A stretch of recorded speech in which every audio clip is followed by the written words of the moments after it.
গাছ ভালো লাগে না এরকম মানুষ কিন্তু দুনিয়াতে খুব কমই আছে। কিছু কিছু মানুষ আছে গাছ দেখলে পাগল হয়ে যায়, তার মধ্যে আমি একজন। তো অনলাইনে কিছু গাছ অর্ডার করেছিলাম।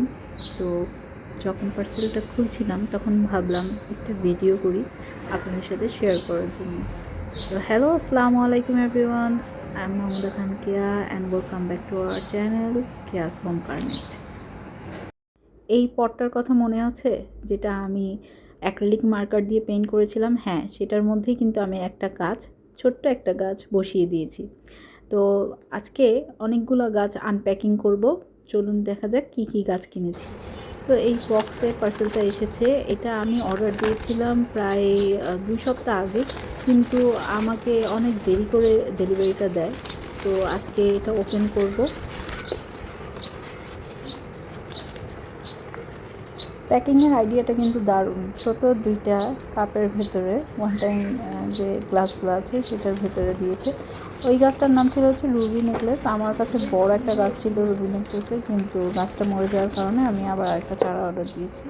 আর এখন যেটা ওপেন করছি এই গাছটার নাম হচ্ছে পিঙ্ক লেডি। সো সেম কাহিনি, এরকম আরেকটা গাছ ছিল আমার, যেটা অনেক ঝোপালো হয়েছিল, কিন্তু ওই গাছটাও মারা যাওয়ার কারণে আমি আবার আরেকটা চারা অর্ডার করেছি।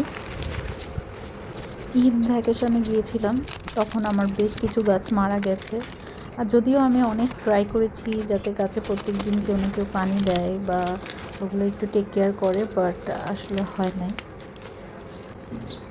যখন এসে দেখলাম ম্যাক্সিমাম গাছ, যেগুলো ছোট ছোট আর কি চারা টাইপের গাছ, যেগুলো বেশি পানি লাগে ওগুলো মারা গেছে, তখন অনেক খারাপ লেগেছিল।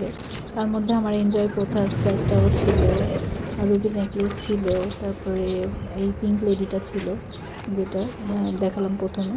তো এই জন্য বেশ খারাপ লেগেছিল। পরে ভেবেছিলাম ওই গাছগুলো আর লাগাবো না, কিন্তু পরে আবার অনলাইনে দেখে লোভ সামলাতে পারলাম না। তো যার কারণে কিছু ছোট ছোট চারা আবার অর্ডার দিয়েছি। এটা একটা মানি প্লান্টের একটা জাত, এটাও ইনডোর প্লান্ট।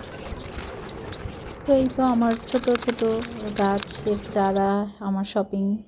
সবাই ভালো থাকবেন, সুস্থ থাকবেন। আল্লাহ হাফেজ।